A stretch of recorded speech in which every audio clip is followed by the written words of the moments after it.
Hello दोस्तों, आज हम लोग सीखने वाले हैं नेस्टेड इफ स्टेटमेंट। तो उसके लिए ठीक है, हम सीखते हैं। कोड लिखते हैं nested if statement.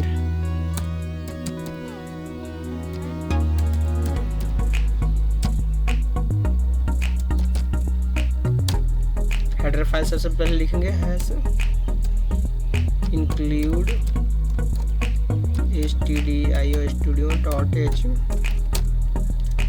as include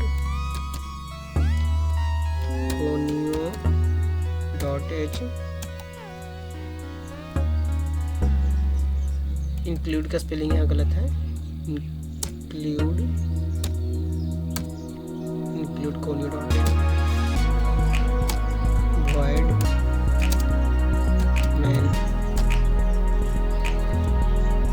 दोस्तों, आज हम लोग सीखने वाले हैं दो फ्लोट वेरिएबल के जरिए। आज हम लोग आप लोग का शिकायत आता है कि सर आप इंटीजर ही सिर्फ लिखते हैं, तो आज हम फ्लोट वैल्यू को इस्तेमाल कर रहे हैं। ठीक, आज हम लोग फ्लोट वैल्यू को इस्तेमाल करेंगे। आप लोग का शिकायत आता रहता है सर आप सिर्फ इंटीजर ही लेते हैं, इंटीजर टाइप का वेरिएबल ही लेते हैं। तो आज हम लोग फ्लोट लेते हैं। तो लिखते हैं पहले गेट ch का इस्तेमाल, क्लियर स्क्रीन का इस्तेमाल कर लेते हैं। CLRSCR क्लियर स्क्रीन को क्लियर किया, स्क्रीन को क्लियर किया। गेट ch लगाते हैं ch।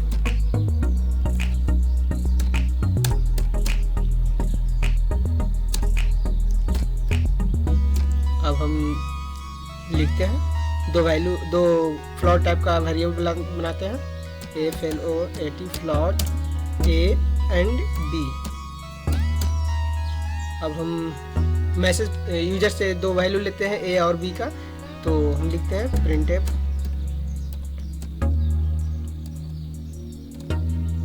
Please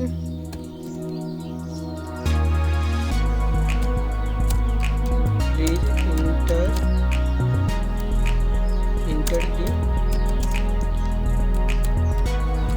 first value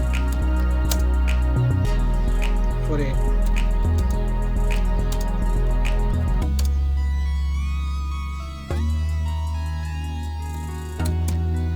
printf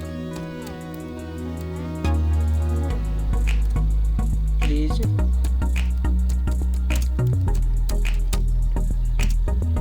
enter the second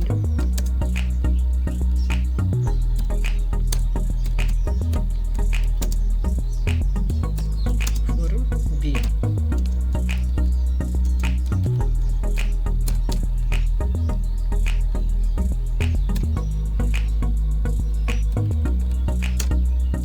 scanf %d। दोस्तों, हम यहाँ एक से भी गलती करने वाले थे, %d लगाने वाले थे, क्योंकि यहाँ पे फ्लॉट है तो हम इसके लिए लगाएंगे %f।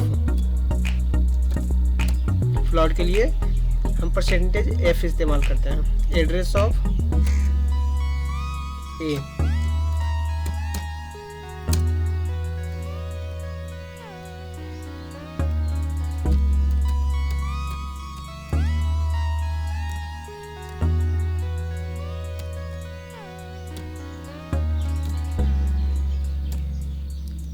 Address of B। दोस्तों, अब हम वैल्यू ले लिए। अब हम इफ कंडीशन लिखते हैं। इफ का बॉडी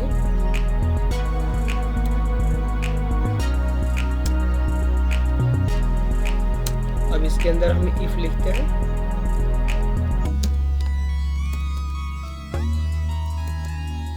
इफ का बॉडी।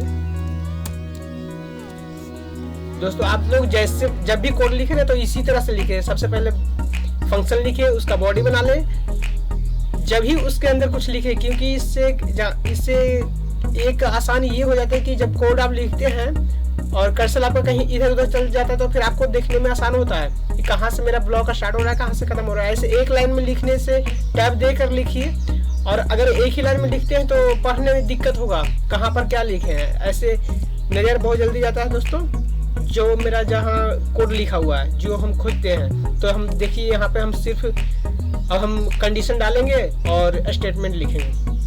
तो इफ़ के अंदर लिखें if A equals to greater than equals to 100 है तो कंडीशन चेक किया तब इसके अंदर जाएगा, अन्यथा बाहर ही आ जाएगा। अब इफ़ बी के लिखते हैं if B is greater than equals to, अगर 200 है तब। अब हम यहाँ मैसेज प्रिंट करते हैं, प्रिंट एफ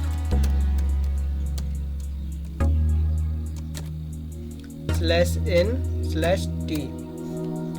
/n से दोस्तों लाइन चेंज करेगा और /t से एक टैब क्रिएट करेगा फॉर वाइट स्पेस का। तो देखते हैं जब प्रिंट होगा तो आपको दिख जाएगा क्या हुआ। प्रिंट एफ में लिखते हैं the value of A is %f this and value of value of b is %f double quotes comma a and b, a comma b।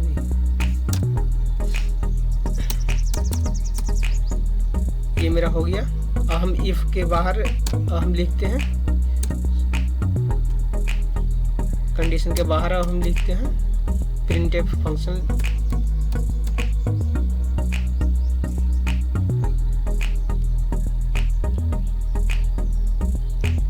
Printf the exact value of /n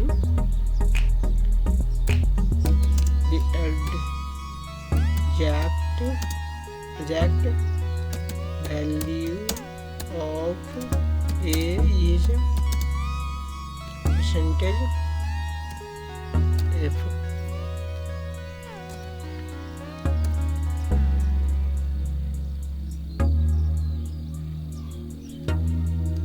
a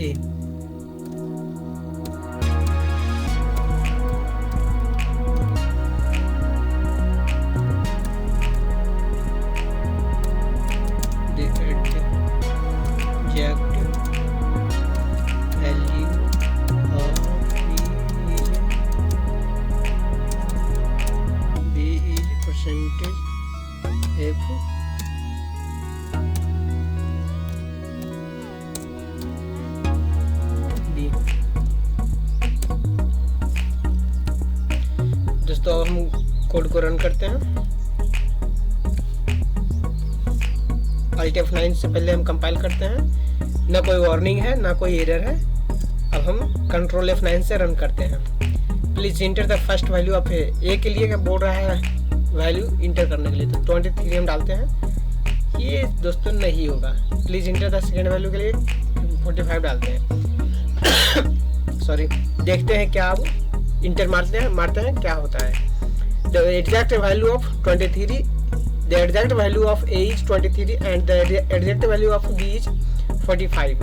दोस्तों अब फिर से हम run करते हैं, Ctrl F9 फिर दबाते हैं। अब हम 150 डालते हैं ए के लिए एंड 245 डालते हैं बी के लिए। अब क्या होता है, the value of A is 150 and the value of B is 245। The exact value of A is 150 and the exact value of B is 245। तो दोस्तों हमने देखा कि कोड मेरा रन कर गया है सही। अब हम देखते हैं इस एग्जैक्ट वैल्यू को हम इंटीजर में प्रिंट करते हैं। तो इंटीजर में प्रिंट करने के लिए हम एक इंटीजर टाइप का वेरिएबल लेंगे, int a equal to int i equal to A हम लिख देते हैं, i equal to A and j equal to B लिखते हैं। रिजेक्ट नहीं, द इंटीजर वैल्यू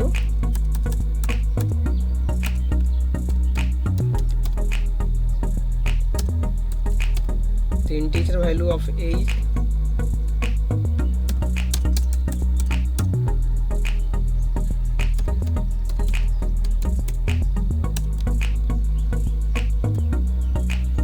यहाँ पे हम आई जे को प्रिंट करते हैं, परसेंटेज डी इंटीजर के लिए, परसेंटेज डी यहाँ पे हम जे को प्रिंट करते हैं, यहाँ पे हम आई को प्रिंट करते हैं। अब हम कंट्रोल और यहाँ स्लैश इन का हम इस्तेमाल कर लेते हैं।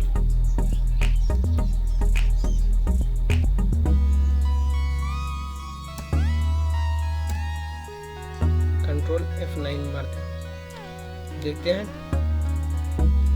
167 डालते हैं एंड 566 डाल रहे हैं। The value of A is 166 and the value of B is 566।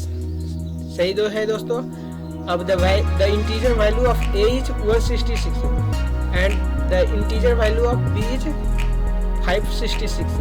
दोस्तों हमने देखा नेस्टेड इफ स्टेटमेंट।